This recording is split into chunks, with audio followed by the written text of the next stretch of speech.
Welcome to Building Microservices with Vert.x. My name is Bert Jan Schrijver.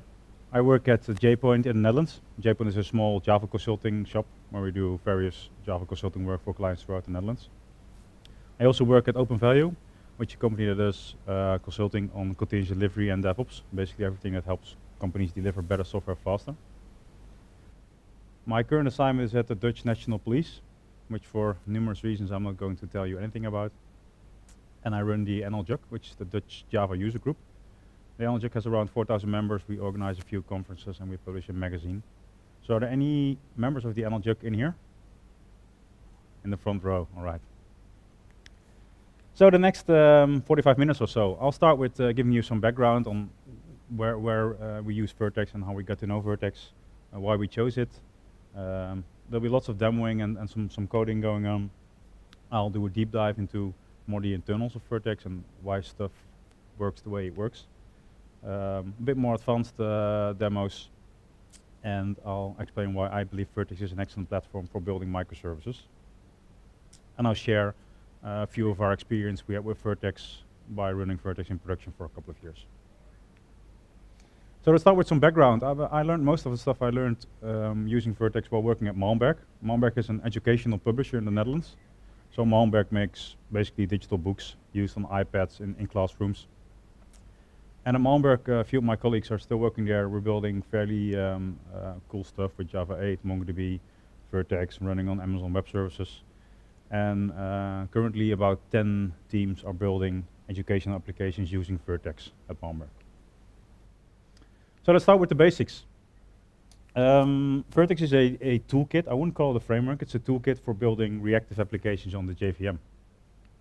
It's very general purpose. You could build web applications with it, client-server applications. You could even use it to build a self-driving car. A bit more on that later. And you could see it kind of as a Swiss Army knife for building modern, scalable web stuff.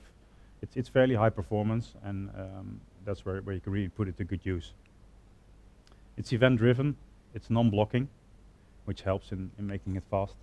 It's polyglot, so you can basically use not any language you like, but most languages you like to build stuff in Vert.x. Java, Scala, JavaScript, Groovy. It's very lightweight. Did I say it was fast? And for me as a developer, it is fun to work with. I like working with Vert.x. It's challenging every now and then, but it's fun and it's different than your typical Java EE or Spring application. So why did we, and when I say we, I mean Malmberg, why did Malmberg choose to work with Vert.x? Because it was somewhat 4 years ago and Vert.x was fairly new. It was a couple of reasons. We love open source software. So Vert.x is open source. It's free to use and it's free to collaborate on. It has a fairly powerful module system. And at Malmberg at the time we were looking to build a new generation of educational applications. Using generic components. So the idea was to build a set of generic components that are typically used in educational applications, like displaying questions on the screen, and make those components reusable. And Vert.x has a very suitable module system for this. And because of Vert.x's reactive characteristics, reactive programming is all the rage these days, right? How many of you have heard of reactive programming before? All right, about maybe half of you. So let me do a quick dive into reactive programming. Reactive applications are responsive, and by responsive I don't mean responsive design, but they respond to the user in a timely manner. Reactive applications are resilient, which means that they keep responding to the user in the case of failure. They are elastic, which means that they respond to a varying workload by scaling. And reactive applications are message-driven, which means that they typically rely on asynchronous message passing to establish a boundary between components. So loose coupling because of sending messages between components. So, as I promised, there'll be quite some demos, so let's start with the first one. I'll show some basic stuff in Vert.x, and I'll be showing Vert.x 3.4.2, which was released today. So kudos to the Vert.x team for that. I just changed all my demos to Vert.x 3.4.2, so I pray that I've sacrificed enough to the demo gods to make it all work. So let's just start by creating a new Java class, and let's call it my first vertical. A vertical is the unit of execution in Vert.x. So it's kind of like a main class. Whenever you want to do something in Vert.x, you need a vertical. Is the font size all right in the back? Can you read this? All right. So in order to create a vertical, you can extend Vert.x's abstract vertical. And a vertical has a start method. Let's be nice and say that we're overriding method. And in a vertical, you can get an instance of the running Vert.x container by just using the instance variable Vert.x or get Vert.x. And in this case, I'm doing a small hello world application in a web server. So let's create an HTTP server. And the HTTP server will be handling requests. So we need a request handler to do this. It's very convenient, they're all at the top line. And a request handler is an, in this case, inner class that will handle requests. This is kind of verbose. Don't run out of the room yet. It will be more compact in a few seconds. A request handler has one method, the handle method, which will handle the HTTP request. So in this case, I'll say request, give me the response, and end the response by saying hello world from Java. Let me make a very luxurious hello world from Java at JBCNConf'. All right, then all this I have to do is now to tell it to listen on a port. I'd like to have it listen on port 8080. So this is not too pretty yet. IntelliJ can probably help me a bit here. Let's make this a lambda, and let's make this a bit shorter. Let's just call it rec, and then align it a bit. Something like this. Well, it almost fits on the screen, right? So now we have a basic vertical, which the start method gets called when you run it. It starts a web server, and it will send a basic string to the response. So let's see how this works.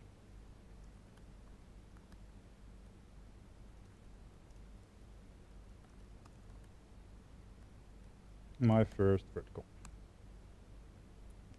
All right, so I deployed it. Let's refresh, and here we are. Hello world from Java at JBCNConf'. Wait, did I just run a Java source file? Yeah, that's one of the cool things of Vert.x. You can just run a source file through it, maybe for fast debugging or trying stuff out. It will compile it for you and run it. You can also obviously compile it and do other stuff with it, but you can just run plain source files. So as I said, Vert.x is polyglot. So we have the same implementation in a few other languages. Let's dive into Groovy first. So we have my first Groovy vertical, which is fairly the same. We'll also create an HTTP server and send something to the response.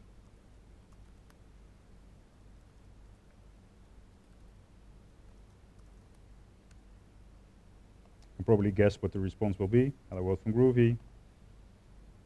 And there's a JavaScript one I created that's also pretty much the same. You see that Groovy and JavaScript syntaxes are mostly identical. If I run the JavaScript one,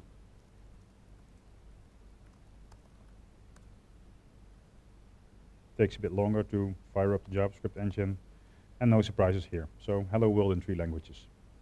So is all you can do with Vert.x running source files? Now, that wouldn't really be useful, would it? So I have an embedded vertical too. And embedded means, by embedding it means that you can embed Vert.x in an existing application. So you can just call a factory method Vert.x.Vert.x, and it will give you an instance of Vert.x wherever you call it. So I choose to do this in a main method. You could call it from your Java EE application, from your Spring application, from your Lagom application, from wherever. You can create an instance of Vert.x basically anywhere.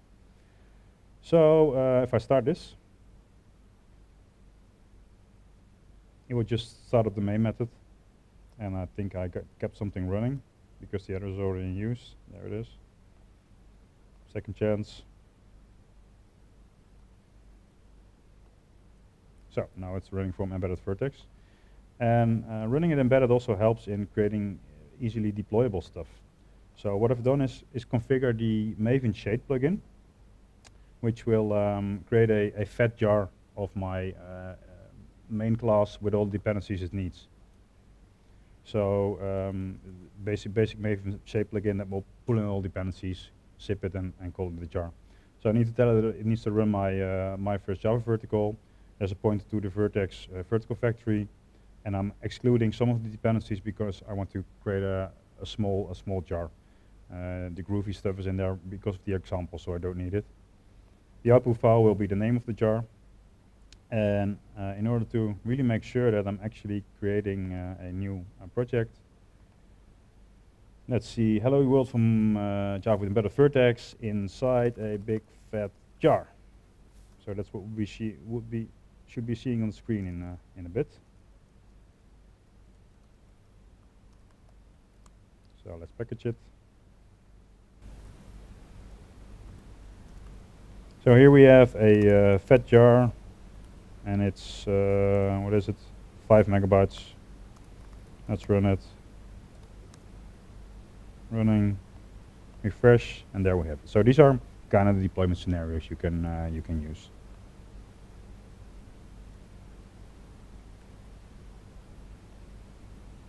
All right, back to the slides. So let's dive into a bit more in depth, because you know everybody can create Hello World applications. Nobody's running Hello World application in production, right? So Vert.x, as I said, is event driven. It has a non-blocking event loop, and it employs the multi-reactor pattern. I assume you all know what event driven is, non-blocking event loops are, and what the multi-reactor pattern is, right? Everybody knows this. You do this every day. Raise your hand if you know what this is. All right, you get 3 brave people. Well, I don't even know what this is. So I have a picture to explain it. This picture I stole from Clément Escoffier from the Vert.x team. He's now in one of the other rooms doing a talk. So if we can all keep this to ourselves, don't tell Clément that I stole his slides, then it'll be good. So Vert.x has an event loop. And event loop is basically a loop, just like a loop in Java code, that's running around for stuff to process. So everything in Vert.x is an event. So an HTTP request coming in is an event. So if we take a look at the picture, we have events coming in, and the events are being processed by an event loop, and the event loop delivers the events to handlers. So we have events coming in, event loop running around, delivering events to handlers. And this is called the reactor pattern, when you have an event loop that's constantly looking at the new events to process them and deliver them to handlers. And this can run on a single thread and can process lots and lots and lots of requests because it's only doing fairly little amounts of work. So if you compare this to a traditional thread per request or thread per connection approach, it will use a lot more resources. So Vert.x is a lot more lightweight. The same pattern, a reactor pattern, is used by Node.js, for example. Events coming in, event loop running around and delivering events to handlers to process stuff. And Vert.x is a bit different, because the thing with Node is that Node only has one event loop per node process. So typically you're only, if your machine has 4 cores, you're only using one of those cores for your node process. So if you want to scale out with Node.js, you need to run multiple processes to effectively use the CPU resources in your machine. So with Vert.x we have the multi-reactor pattern, which is basically multiple event loops that are running. By default, Vert.x determines the number of event loops by the number of cores that are available in your application. And these multiple event loops register themselves and process events and deliver them to handlers. And the cool thing with Vert.x is that handlers are always processed in the same event loop. And Vert.x promises that no handler is ever accessed concurrently. So a specific handler is only doing one thing at a time. And this is awesome, because this provides you with kind of like actor-like concurrency. You don't really have to worry about concurrency and locking and threading and synchronization anymore, because you know that a handler can only be doing one thing at a time, because the framework makes sure for this. So there's loads of cool stuff like management stuff and monitoring stuff built in. There's a lot of information on the Vert.x website, and I don't have time to talk about all this, so I'll just stick to the basics, but there's awesome stuff that you get for free out of the box with Vert.x. And it has a distributed event bus. And I'll go into a little more detail about the event bus soon, but not without explaining the golden rule of Vert.x first. So if you have an event loop that's running around and ready to process events, requests coming in, dispatch to handler, requests coming in, dispatch to handler, requests coming in, dispatch to handler. So this is all going all right as long as the event loop keeps running around. Then one of the handlers decides to do something blocking, for example, go to disk or call a web service or go to the database. Event loop will stop because this handler is now consuming all the resources of the event loop. New events coming in can't be delivered. So if there's one thing you should never ever do, is block the event loop. If you block the event loop, your application will come to a grinding halt. And we've experienced this firsthand in production. It's fairly hard to debug. Since Vert.x version 3, it will actually log when the event loop has been blocked for more than 3 or 5 seconds, I believe. So you can detect this in test environments. But you should never ever block the event loop. So you might ask, what if I need to do blocking stuff, like going to the database, calling a web service, reading stuff from disk? There's something called a worker. And a worker is a vertical that's pretty much the same as a regular vertical, but it runs on a traditional thread pool. So maybe you have like 20 worker threads that can process worker verticals, and then you have a couple of event loops that are processing event loop stuff. So what you typically do is you have the event loop running around, a HTTP request comes in, event loop delivers it to a handler, handler sends a message to a worker vertical, then this handler is free, so the event loop can keep running. The worker vertical does the heavy lifting, sends a message back, event loop picks it up and sends it back to the HTTP response. So this way you can kind of decouple blocking stuff and non-blocking stuff, because you typically need to do some blocking stuff every now and then. So the Vert.x event bus. You can do both request response, so just single messages, and publish subscribe, where multiple subscriber can listen to a topic where just you can throw stuff in. All Vert.x instances have access to the event bus. So the event bus is kind of like the nervous center of your Vert.x application. And they interact using messages. They send messages to each other. And messages are received by handlers. So basically Vert.x is just an event loop running around, processing events by delivering messages to handlers. So let's take a look at a typical deployment scenario. You have a Vert.x instance, which is comparable to a JVM instance, just a Vert.x process running. And a Vert.x instance can have one or multiple Vert.x processes. So in this case I pictured 4 because it fit nice in the picture. The Vert.x instance is running on a JVM, and the JVM is running on a host, a Linux machine for example. In this case there's one host running 2 JVMs, and these JVMs, the verticals inside these JVMs can communicate over the event bus. So the event bus connects all the verticals, these 4 and these 4, together within one host. But it's not limited to only one host. And I need to warn you because there's about to come a very dynamic slide effect. So pay good attention. Was it good? So you can also run on multiple hosts. And in this case, Vert.x will cluster those hosts over the network. So the event bus will use Hazelcast by default, there are older implementations, as a cluster manager. And this host will use the cluster manager to discover other hosts in the same cluster, and then they'll just communicate over the network. So you can choose to run one vertical and one instance in one JVM in one host and connect over the network, or maybe run multiple verticals in one instance in one JVM. What we typically did was to keep stuff simple, run one vertical in one Vert.x instance in one JVM, because when something goes wrong with that process, you're pretty sure that it can only be one vertical that's causing the issue. So when you're running multiple verticals in one instance in one JVM and something goes wrong, you need to search a bit more. So Vert.x in one slide. Again, a slide I borrowed from Clement. Well, I asked him if I could borrow it and he was alright. He said Vert.x is open source, so the slides are open source too. Vert.x is polyglot, so Java, JavaScript, Groovy, Scala, some other stuff I believe. The unit of execution is a vertical, just like a Java class with a main method. You have a vertical with a start method. It's distributed, so it's running either on one host or multiple hosts, and everything in Vert.x that happens is an event.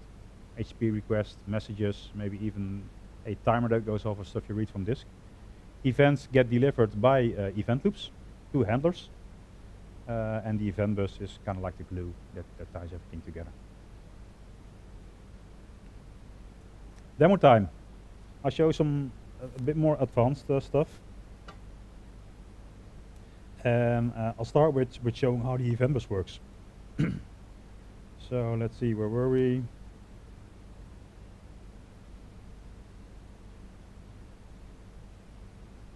So I have a echo service here.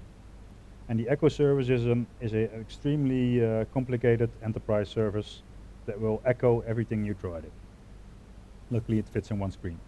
So what we do is we tell Vert.x that we want to register a consumer to the event bus. So it's basically a server that's going to listen on a specific address. The address is just a string. So you just call the Vert.x event bus and tell them whenever a message gets published to this address, send it to me. When a message comes in, this block gets executed. So a callback that you register when you register on the event bus. What do we do here? We take the body from the message. This is a JSON object. JSON object is a Vert.x representation of a piece of JSON. And we log the message we've received. Then we put a marker in the object and send it back. So all this will say is the echo service was here. So then we have a web vertical, which is similar to my Hello World example. We are telling Vert.x to create an HTTP server, create a request handler. Whenever a request comes in, do this, where this is create a JSON object with a message and put a query string from the request in. To demo that you can also use stuff from the request. Log what we're doing, and then send a message over the event bus to the address of the echo service, which is just a string. Send a message, and whenever a reply comes in, do this. Read the body from the reply, log it, and send it back to response. Then there's one more thing I need to show you, and that's how to start it all up. I've created a class that called Vert.x starter. It will set up some logging stuff like a bridge to log4j. It's an embedded Vert.x instance. It will get an instance of Vert.x, and then we'll call the Vert.x API to deploy 2 verticals. So I'll have one process running with 2 verticals in there. So let's see what happens if we start this.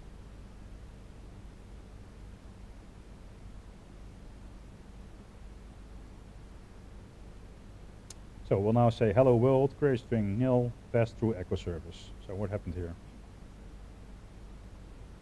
The web vertical is logging, hey, I'm sending a message. Then the echo service is logging, hey, I received a message. Echo service is sending a message back. And then the web vertical is relaying that message back to the HTTP response. So let's put something in there. Let's say like key is value. And now the exact same message, I'll clear the logs to make it a bit easier to read.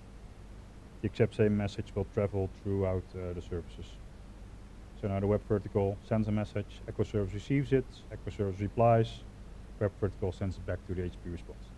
So this is a minimal setup of an event bus connection. You have a consumer and you have a publisher. So let's see. The next example is a bit more real world. So imagine that you have a service set up where you have a business case where you need to fetch some data from service 1. You need to fetch some data from service 2. And you need to wait till both services are done, combine the result, and send this result to service 3. It's a fairly typical service scenario, I would say. So for this, I have defined 3 services. Service 1, which will register at the address service 1, and whenever it gets a message, it will reply with reply from service 1. Service 2, which not really surprisingly does almost the same, but it will say reply from service 2. Then we have service 3, which does something slightly different. It will take the message. In this case, we're just sending strings instead of JSON objects over the event bus, and it will add something. It will add pass through service 3. So how does this look if we combine these?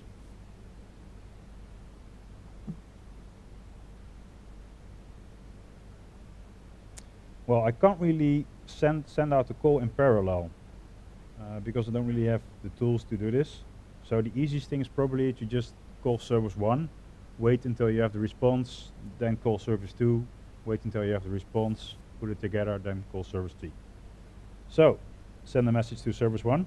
Whenever we get a reply, fetch the reply. Send a message to service 2. Whenever we get a reply, fetch the reply. Now we have 2 strings, combine them, And this is the message we need to send to service 3.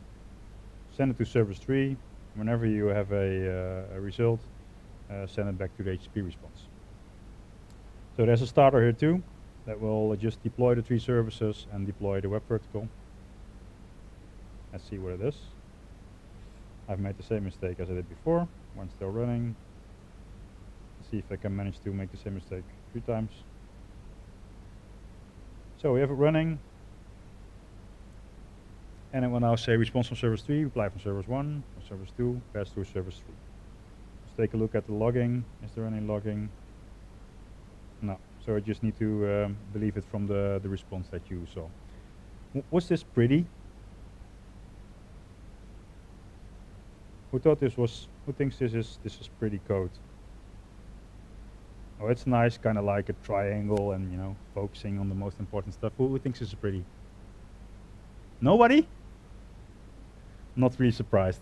This is a small example of what typically referred to as callback hell. And mind you, this is using Java 8, so we have lambdas. With Java 7, this would all be anonymous inner class, so it wouldn't fit on my screen. Probably wouldn't even fit on this screen in the smallest resolution. So, can we do this in a better way? Yes, we have a better way. That better way is called RxJava. Well, of course, there are always multiple ways, but I have the same example with RxJava. So we still have the 3 services. The use case, the business use case is the same, but now I'm using it's a strange word, the Rxified version of the Vert.x APIs.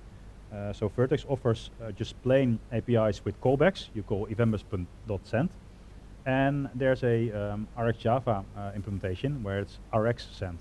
And with the typical send, you pass a callback in there that gets called whenever the event completes. With RxJava, you get returned an observable. So let's see how this works. I'll send a call to service 1, and directly afterwards I send a call to service 2, and then I get this single of a message of a string. And single is an RxJava object. It's kind of like a promise or a future. It's an object that you can have do something whenever it's complete. So it's like a reference to whatever happens when this call returns. So now we have these 2 singles, and I can combine the 2 singles by using zip. By zip, you take 2 observables, and you define a function about what should happen with the result of those observables. So in this case, I'll take the body from the first response, I'll take the body from the second response, put them together. And now I can combine this result by saying take the combined result and map it to a call to service 3. And whenever service 3 is done, store it in reply 3. Then we can subscribe to reply 3, saying whenever reply 3 is done, whenever it resolves, do this, being sending the reply body back to the response.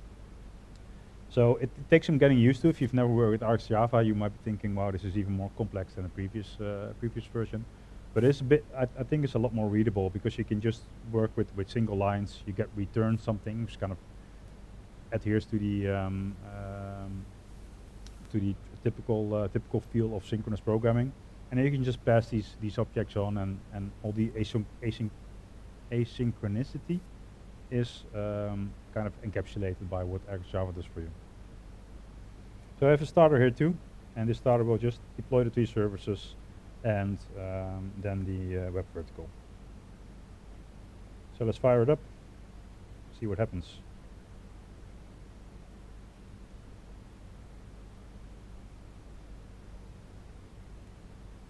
Almost the same, but now it says reply from RxJava web vertical. So this is doing exactly the same in terms of functionality, but the way of writing the code is a bit different. And if you think that this is too verbose, you could imagine this is fairly verbose. You can even write it shorter. You can just chain it all together. So let's take this away and write it in a one-liner. Let's fix an import. So what do we have here? It's a big chunk of code. We need to make the font size even smaller to make it fit. What do? We send a message to service 1, then we zip the result with a call to service 2, define a function to combine those two together, and then map the result to a call to service 3. Whenever that's done, send the response back to the HTTP response. Should work, right? Let's restart it. Yes, that's 3. Round of applause for my stupidity, please.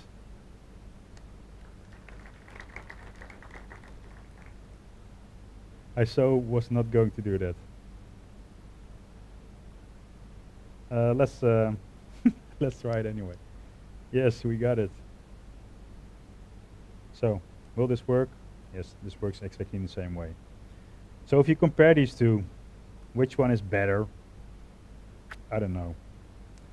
This is fairly understandable when you're familiar with your Java concepts. This is a bit more compact. Is it better?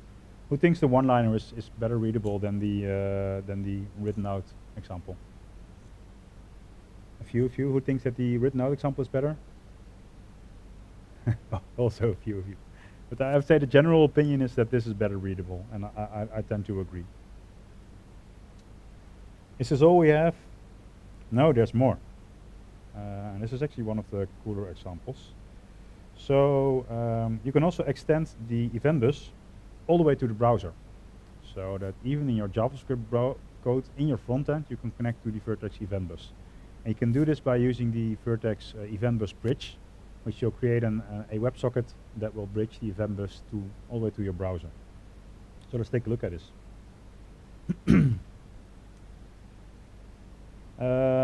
So let's first take a look at the backend side of things. So I have a simple vertical.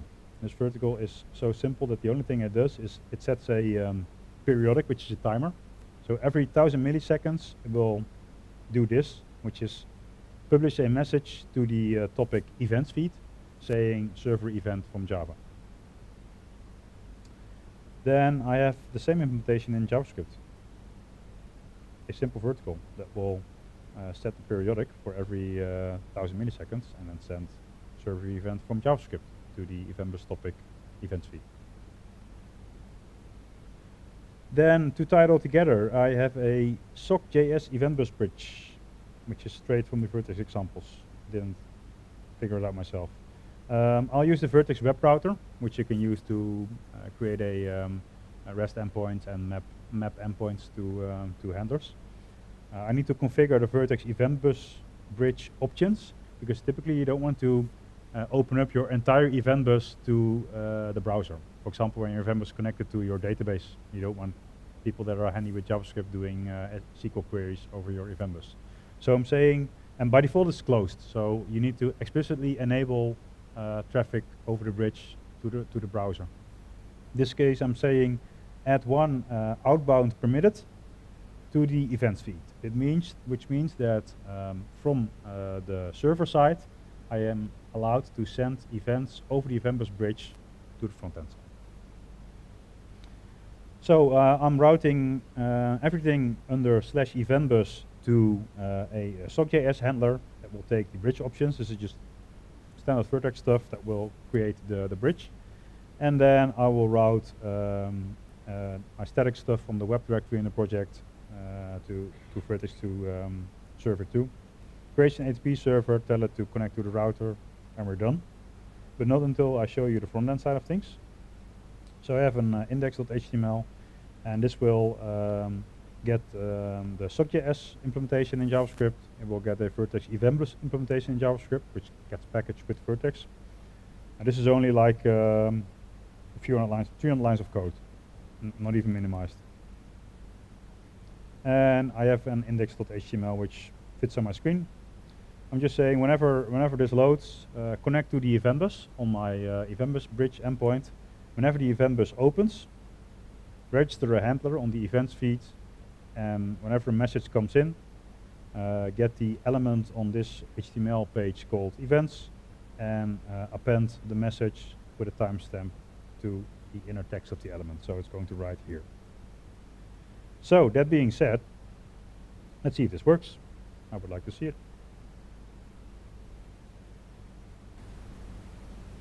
Okay, this is running. So now we're seeing server event from Java from JavaScript. So it would be nice to dive into the WebSocket details, right? So I know that Chrome can do this.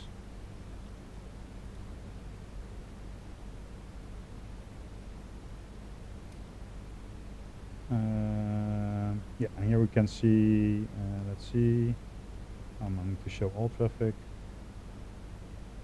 Here we can see WebSocket switching protocols.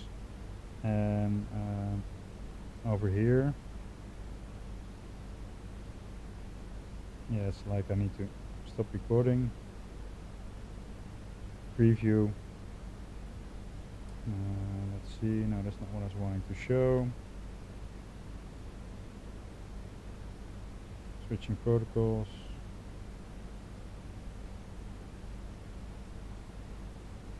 Alright, you used to be able to see whatever was going on here.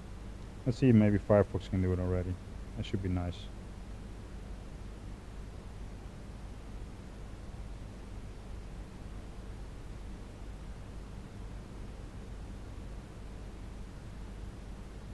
Switching protocols.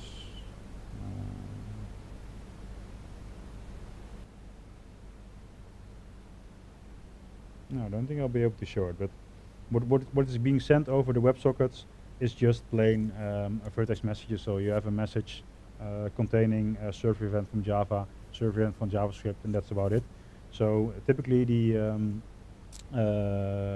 messages get a small payload and then being transferred from the backend to the front end. So that's all nice. I can easily connect my backend to my front end now, but there's something else I wanted to show you. Is the cluster functionality in Vert.x.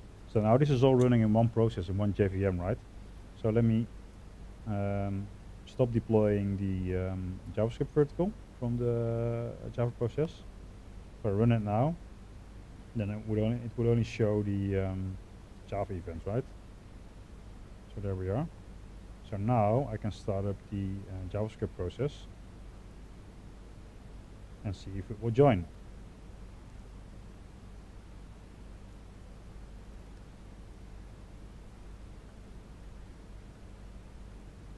So Vert.x run simple vertical.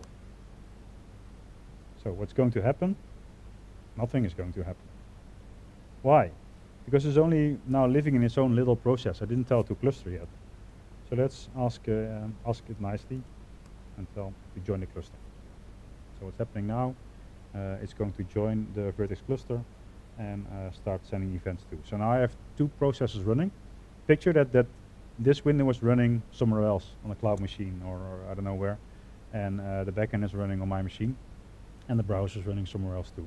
So now I have three processes: process in the browser, the backend process, and the JavaScript process running, all connected through the event bus over the network. That's a fairly powerful way of creating responsive applications that use messages to connect to each other, and also helps in scaling a lot. So, what's left? Let me talk about Vert.x and microservice, because the talk is called Building Microservice with Vert.x, right? So, let me dive into microservices first. How many of you have experience with building or running microservices? Right, I would say about half of you. So let's first try to get a shared understanding of what a microservice is. It's typically small. It does one thing, well. Kind of like the Unix philosophy. It runs in its own process. You can independently develop it, deploy it, upgrade it, scale it. It has its own data store, so you don't have any coupling between services on a database level. It is distributed. If it's not distributed, it's not really useful, right? You just have one single service running. It's potentially polyglot. You could create a microservices landscape with multiple languages. And it features lightweight communication, typically something over HTTP. So I need to warn you again. There's an even more dynamic effect about to happen. So are you all ready in your seats? Here we go. Was that cool? Who thought that was cool? Surprisingly much people. So let's map a Vert.x module to a microservice. It is small, yes, just a few lines of code, you know. It runs in its own process. I think I showed, you know, we got the browser, we got the JavaScript process, we got the Java process. You can independently develop it, well, depends on how you do it. It has its own data store. Yeah, it's not really related to Vert.x, right? It is distributed because it has the event bus. It is polyglot because you can use whatever language you like. And it features lightweight communication. It's over the event bus, it travels as binary data with JSON as the format that's typically used, so that's very lightweight. So yes, I would say Vert.x is fairly well suitable for building microservices. So, our experiences with Vert.x. At Malmberg, there was a core platform team that was providing infrastructure stuff like provisioning modules for servers, a core modules team that was building Vert.x modules that were being used by all the teams, and then a few product teams, I think around 8 or 10 at the moment. Running on AWS, Nginx as a web server, MongoDB as a data store, and one product consists of multiple lightweight artifacts. So we share code by using Maven modules, Maven releases. So the core modules team would publish their modules as Maven artifacts in our artifact repository. And the team would just depend on a specific version of a generic module. So there are no central services running. Every team has its own instance running of the generic modules. And the good thing about this is that you can upgrade these modules at your own pace. Maybe you're running very fast and need new stuff that's in the generic modules. You can run on the upgrade train. Maybe you're just building some project-specific stuff and you don't want to spend time upgrading the generic modules, so you can just keep running at the older version. So it's not a typical microservice situation, but more a pragmatic way of reusing generic components in a distributed system. So how did we deploy this? When we started out, there wasn't really deployment tooling for Vert.x on AWS. The containers weren't all the rage too at that moment. So we did what every sensible engineer does, right? We built it ourselves. And we open sourced it. So this control from Jenkins. Jenkins plugin can trigger deployments, and then the Jenkins plugin interface with the Amazon API to communicate with the load balancer to take nodes out of service and deploy node for node. And then on the machines, an agent is running that will fetch the artifacts from our artifact store and deploy it into a running Vert.x container. So we're not deploying fat jars, we just have a Vert.x container running, then communicate with this Vert.x container to deploy these artifacts. And there's some nice stuff in there, like when 8 modules need to be deployed and 6 of them haven't changed, only deploy the two things that have changed. So this is fairly elaborate tooling for deploying Vert.x on AWS. It is fairly specific to the situation that we're running on. So if you're looking into Vert.x and AWS, this might be a good inspiration for you. You will be able to use it, but it's fairly specific for our situation. So how are our experiences with Vert.x? It's very suitable for test-driven development. We used to run integration tests with embedded MongoDB. So we just fire up a Vert.x container in a test, and we deploy verticals, start up MongoDB, insert data, and then call REST endpoints or event-bus endpoints to validate what we're doing. We got fairly good cooperation from the Vert.x team. They're nice guys. Some of them are around here, and I learned that the Vert.x community is pretty awesome. So I was at a client a few months ago. They had some trouble with Vert.x, some performance stuff on a very large-scale deployment, and I couldn't really find the issue, but I had some thoughts. So when I got home that night, I wrote them down. And I pinged some people I knew on Twitter about, hey, this is kind of strange. Have you experienced this before? And I was exhausted, so I went to sleep. And then I woke up in the morning, opened my laptop, and I opened the Vert.x development mailing list, and there was this. There was like a whole thread of Jochem Mader and Julian Viet from the Vert.x team going on about, wow, this is interesting, did you try it? I'm going to make a JMA benchmark. And even before I was awake, the problem was half solved. So that was a good experience for me and for the client too, because they loved getting support from the community. So did we have challenges? Yes, of course. Callback helped. Java 8 helped a lot, as I showed before, and RX fixes the remaining issues. We've blocked the event loop once, twice, a couple of times in production. We learned from it. Scaling and JVM overhead. When you're running one vertical, which is like maybe 200 lines of code, in one Vert.x instance, in one JVM, then you get, for only a few hundred lines of code, you get the JVM overhead, which is maybe a few of tens of megabytes to start it up. So we started out with one vertical in one JVM, but we ended up combining a few verticals and running those in one JVM together to cut down on JVM overhead, because we couldn't run a simple application anymore on a test environment with 2 gigs of RAM. So that didn't feel really right. Debugging is kind of hard because event loops and threads are running around and you don't have a clear code path. And this is why static code analysis doesn't really work too. Because these tools typically try to follow a code path from request to response by taking a look at an HTTP request and following it throughout your application and tracing it back. As soon as you go on the event bus, you can't follow the code path anymore. So Sonar had some trouble following our code too. So the decoupling benefits of the message-oriented architecture is a trade-off versus traceability on static code analysis. And the upgrade from Vert.x 2 to 3 cost us quite some pain because lots of stuff was different and we had to explain to our business people why they didn't get any new features for like 2 sprints or so. But we're happy that we did it because the RX implementation made us a lot faster in developing new stuff. So we're almost there, and I'm almost out of time. So that's good. To summarize, Vert.x is a toolkit for building reactive applications on the JVM. It is polyglot, it's distributed, it's event-driven, and I think it's very suitable for building microservices. So go take a look at it afterwards. I think you'll enjoy it. So about the resources I shared, there's the examples in my code, the Vert.x website, a few blogs, examples from the Vert.x project itself, and the Vert.x deploy tools. I'll tweet a link to my slide deck just a few minutes after the talk, so you can grab them from there. One more thing. I said something about self-driving cars at the beginning of the talk. I am actually building a self-driving car running Vert.x. So we have a challenge at our company where we have these RC car kits and a limited budget of hardware that we throw on there and try to make it self-driving by using a camera and some line detection and stuff. So we're running Vert.x on a Raspberry Pi, which works fairly well. So the Pi runs Vert.x, and then I'm running some stuff on my Mac, like the image processing stuff, and they communicate together over the event bus. So if you like this project, I did a short talk at DevOps last year. Go check it out, and I'll be happy to chat about it now or later or over Twitter.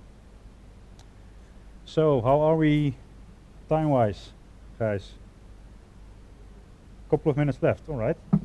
So if there are any questions, I'm happy to take them now or later over Twitter. I'll be here until tomorrow, a little after lunch. But I'm good to take now if you have any questions.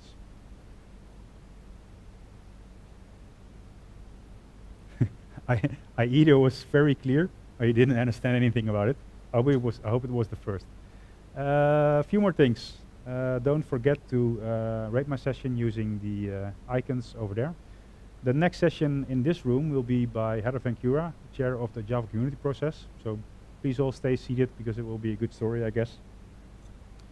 Heather is already there, so let's start. I promised Heather to warm up the audience, so please give a warm round of applause for Heather Van Cura, who's doing the next talk.